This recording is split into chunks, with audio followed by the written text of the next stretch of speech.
கர்த்தருடைய நாமத்துக்கு மகிமை உண்டாவதாக.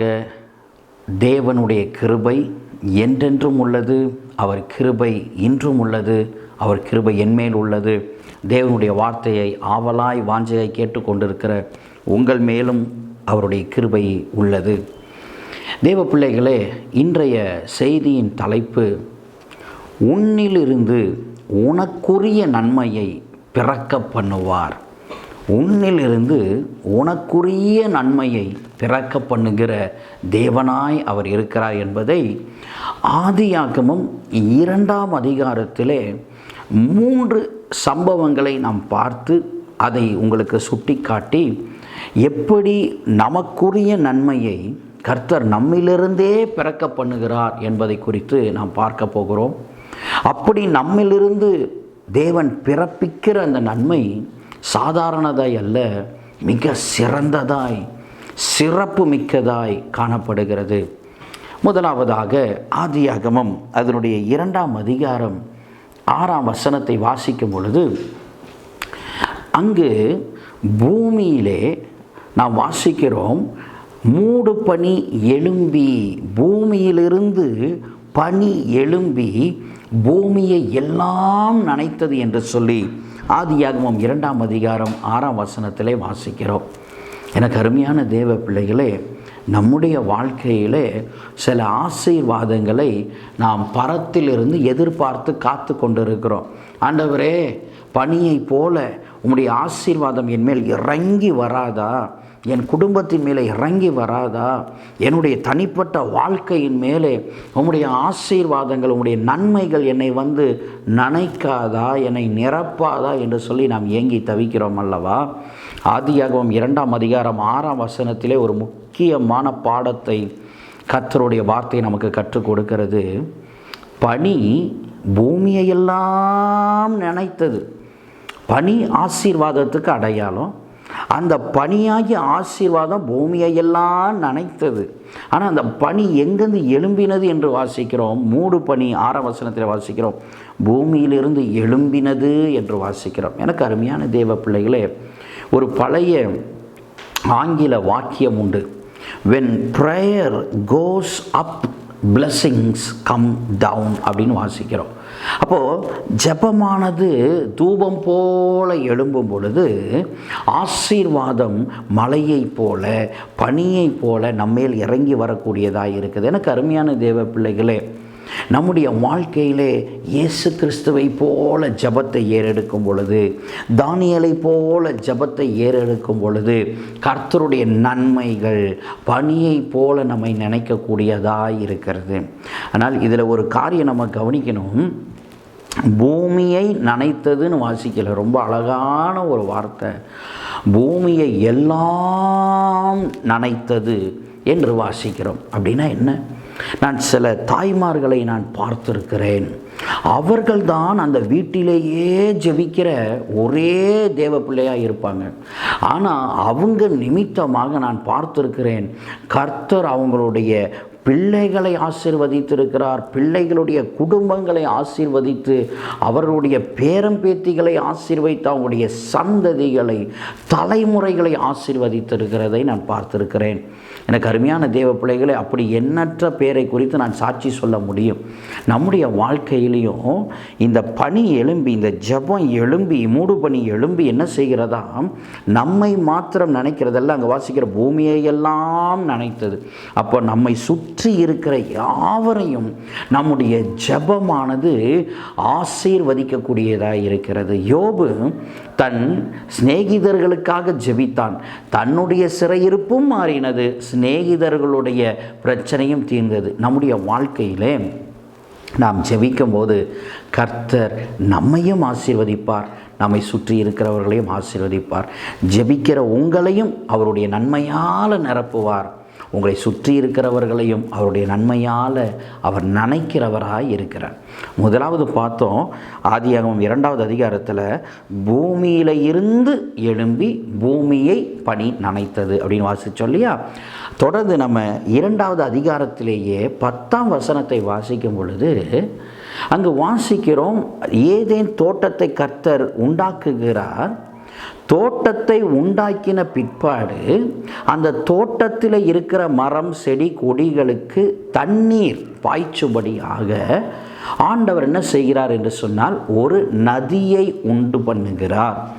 யோசித்து பாருங்கள், மனிதன் எப்பொழுதுமே வீடு கட்டுறதுக்கு முன்னாடி முதல்ல அவங்க என்ன பார்ப்பாங்க அப்படின்னு சொன்னால், நம்ம வீடு கட்ட போகிற இந்த இடத்துல நமக்கு போதுமான தண்ணி கிடைக்குமான்னு பார்ப்பாங்க. ஒரு தோட்டத்தை வாங்குகிறவர்கள், இப்போ தோப்புலாம் வைக்கிறாங்கல்ல, நான் மாந்தோப்பு வைக்க போகிறேன், தென்னந்தோப்பு வைக்க போகிறேன், அங்கே போதுமான வாட்டர் சப்ளை இருக்குதான்னு நம்ம ஜனங்க பார்ப்பாங்கல்ல. ஆனால் நம்முடைய தேவன் பார்த்திங்கன்னா வித்தியாசமாக செய்கிறார். ஆண்டவர் தோட்டத்தை உண்டு பண்ணிவிட்டு அதன் பின்பு அங்கே என்ன உண்டாக்குகிறார் என்று சொன்னால், அந்த தோட்டத்துக்கு நீர் பாய்ச்சும்படியாக ஒரு நதியை உண்டு பண்ணுகிறார். இதுதான் தேவனுக்கும் மனிதனுக்கும் உள்ள வித்தியாசம். மனுஷன் சில காரியங்களை ஏன் முதல்ல செய்கிறான்னா, அதை டிபெண்ட் பண்ணி தான் அடுத்த காரியத்தை செய்ய முடியும். உதாரணத்துக்கு, முதல்ல கிரவுண்ட் ஃப்ளோரை நம்ம கட்டாமல் அதுக்கு மேலே ஃபஸ்ட் ஃப்ளோரை கட்ட முடியாது. ஆனால் ஆண்டவர் வசனத்தில் சொல்லியிருக்கிறார், 1வது அதிகாரம் ஆதியாகமம் 1வது வசனத்தில், தேவன் பூமியையும் வானத்தையும் படைக்கல, பேஸ்மெண்ட்டு அப்புறம் ஃபஸ்ட் ஃப்ளோர் அப்படிலாம் படைக்கல, வானத்தையும் பூமியையும் படைத்தார். அடுத்தது, மனுஷனுக்கு சூரியன் வந்தால் தான் வெளிச்சம் உண்டாகும்ல. ஆனால் ஆண்டவர் எப்படி படைக்கிறான்னு கேட்டிங்கன்னா, 1வது நாளில் வெளிச்சத்தை படைச்சிட்டு 4வது நாளில் தான் சூரியனை படைக்கிறார், சந்திரனை படைக்கிறார். ஆனால் 1வது நாள்லேயே சாயங்காலம் விடியற்காலமும் ஆகி 1ஆம் நாள் ஆகிட்டு. So God doesn't depend upon anything. அவருக்கு எதையும் சார்ந்து இருக்க வேண்டிய அவசியமே கிடையாது. அவர்தான் தேவன். ஆகவே தேவ பிள்ளைகளை, நம்முடைய வாழ்க்கையிலையும் சில காரியங்களை பார்க்கும் பொழுது we have to surrender our things to the timing of God. தேவனுடைய நேரத்துக்கு நம்ம ஒப்பு கொடுக்கும் பொழுது கர்த்தர் என்ன செய்வார்னு கேட்டிங்கன்னா, பெரிய காரியங்களை அதன் மூலமாக செய்கிறவராக இருக்கிறார். இங்கே நான் சொன்னேன் இல்லையா, ஆதியாகமம் 2வது அதிகாரம் 10ஆம் வசனத்தில் தோட்டத்துக்கு தண்ணீர் பாய்ச்சும்படியாக ஒரு நதியை உண்டாக்குனார்னு போட்டிருக்குல்ல. அந்த ஒரு நதி, நல்லா கவனிங்க, தோட்டத்துக்கு தான் அந்த தண்ணீர் சோர்ஸை உண்டாக்குறாரு. ஆனால் அந்த நதி அதுக்குள்ளே கன்ஃபைன் ஆகலை.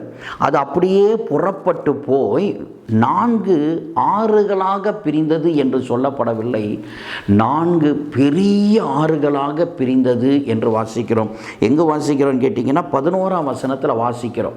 4 பெரிய ஆறுகளில் அப்படி போகிற ஒரு ஆறு பாதையில் என்ன வாசிக்கிறோன்னு சொன்னால், அங்கே தங்கம் விளைகிறதுன்னு 11ஆம் வசனத்தில் வாசிச்சுட்டு 12ஆம் வசனத்தில் அந்த பொன், அந்த தங்கம் நல்லது என்று வாசிக்கிறோம். இப்போ பாருங்கள், நம்ம ஆண்டவரோட டைமிங்க்கு நம்ம ஒப்பு கொடுக்கும் பொழுது, ஆண்டவரே, எல்லாரும் முதல்ல தண்ணியை தான் ரெடி பண்ணிவிட்டு அப்புறம் தோட்டத்தை ரெடி பண்ணுவாங்க, நீங்கள் என்னடானா தோட்டத்தை ரெடி பண்ணிவிட்டு தண்ணியை தரேன்றீங்க அப்படின்னு சொல்லி நம்ம ஆண்டவருடைய டைமிங்க்கு மீறி நடக்காமல் அவருடைய டைமிங்க்கு நம்ம ஒப்பு கொடுக்கும்போது, நிறைய நேரத்தில் அப்படி தான் நம்ம நிறைய பேருடைய முன்னேற்றங்களை பார்க்குறோம், நிறைய பேருடைய லைஃப்பை பார்க்குறோம். அதெல்லாம் பார்த்துட்டு நம்ம என்ன யோசிக்கிறோன்னு சொன்னால், ஆண்டவரே, அவங்களுக்கெல்லாம் அவ்வளவு அழகாக, அவ்வளவு பெருசாக, ஆண்டவரே நீங்கள் நேர்த்தியாக செய்கிறீங்க, என்னுடைய வாழ்க்கையில் எல்லாமே ஒரு குழப்பமாகவே காணப்படுகிறது.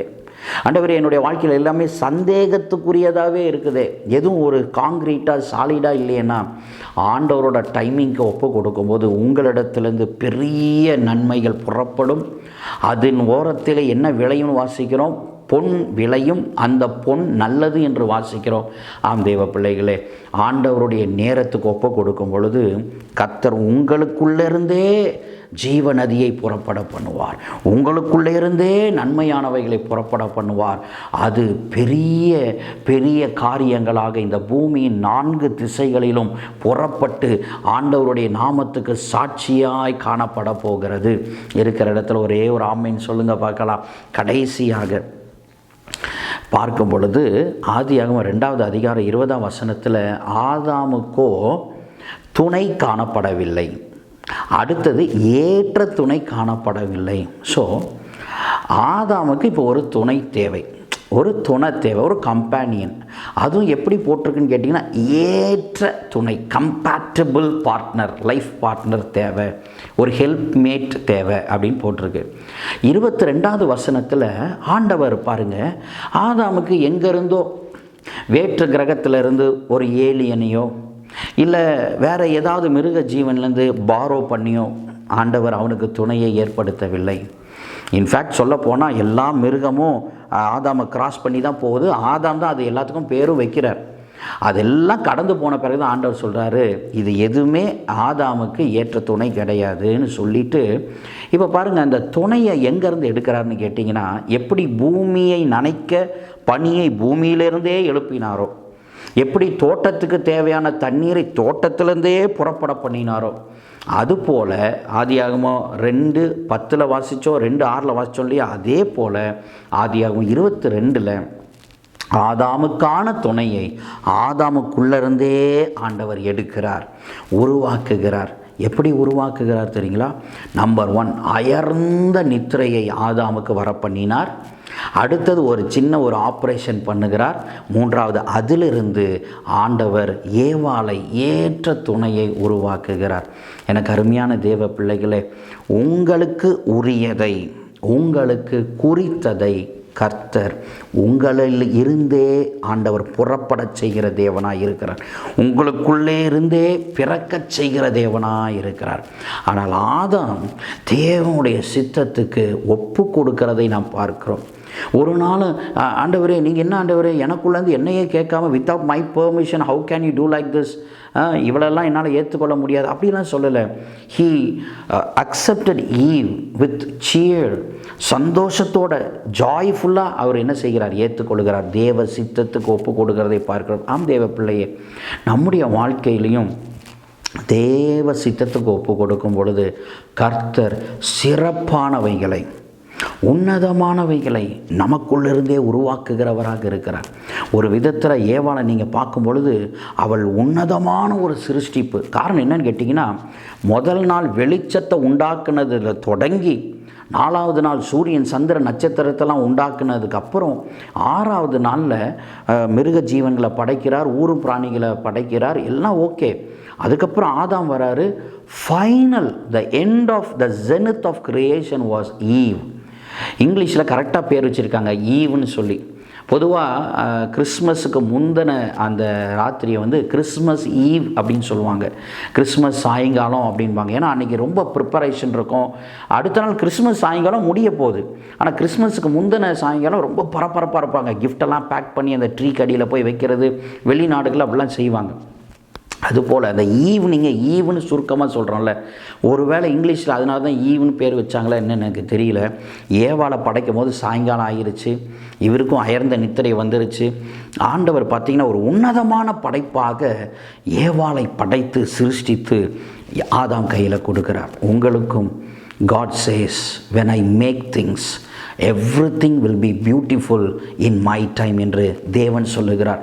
எல்லாம் மிக அருமையானதாக, சிறப்பானதாக அவருடைய நேரத்திலே அவர் உங்களுக்கு செய்து கொடுக்கிறவராக இருக்கிறார். 3 காரியங்களை பார்த்தோம். முதலாவது ஆதியாகமம் 2ஆம் அதிகாரம் 6ஆம் வசனத்தில், பனி பூமியிலிருந்து எழும்பி பூமியையே நனைத்தது. உங்கள் ஜெபம் எழும்பி உங்களையும் நன்மையால் ஆசீர்வாதத்தால் நனைக்கும். உங்களை சுற்றி யாருக்கெல்லாம் நீங்கள் ஜெபிக்கிறீங்களோ அவங்களையும் ஆசீர்வாதம் நிறைக்க போகிறது. 2வது, ஏதேன் தோட்டத்துக்கான தண்ணீர் வெளியிலேருந்து எங்கேயும் லாரி தண்ணி வாங்கி ஊற்றலை, வேறு எங்கேயாவது ஏரியிலேருந்து கனெக்ஷன் பண்ணி வரலை, மற்ற ஸ்டேட்டிலேருந்து வரலை. ஏதேன் தோட்டத்துக்கான தண்ணீரை ஏதேன் தோட்டத்திலேயே ஆண்டவர் ஒரு நதியை உருவாக்கினார். ஆனால் அந்த நதி 4 பெரிய ஆறுகளாக புறப்பட்டது. அந்த நதி ஓரத்திலே பொன் தங்கம் விளைந்தது. அந்த தங்கம் நல்லது என்று வாசிக்கிறோம். கர்த்தர் சொல்லுகிறார், இன்றைக்கி உங்கள் ஆரம்பம் அற்பமாக இருக்கலாம், உங்களுக்கே தண்ணி இல்லை அப்படின்னு நீங்கள் நினைக்கலாம். ஆனால் கர்த்தர் உன்னிலிருந்து நதியை புறப்பட பண்ணி இன்றைக்கி எது இல்லைன்னு நீங்கள் நினைக்கிறீங்களோ நீங்கள் 4 பேருக்கு கொடுக்குற அளவுக்கு கர்த்தர் உங்களை ஆசீர்வைத்து பயன்படுத்த போகிறார். But you have to offer everything into the timing of God. நீங்கள் எல்லாவற்றையும் தேவனுடைய நேரத்துக்கு ஒப்பு கொடுக்கணும். கடைசியாக ஆதியாகமம் 2:22 உங்களுக்கு குறித்ததை, உங்களுக்கு உரியதை உங்களிலிருந்தே கர்த்தர் உருவாக்குவார். அவருடைய சித்தத்துக்கு ஒப்பு கொடுங்கள். God bless you. Amen. Amen.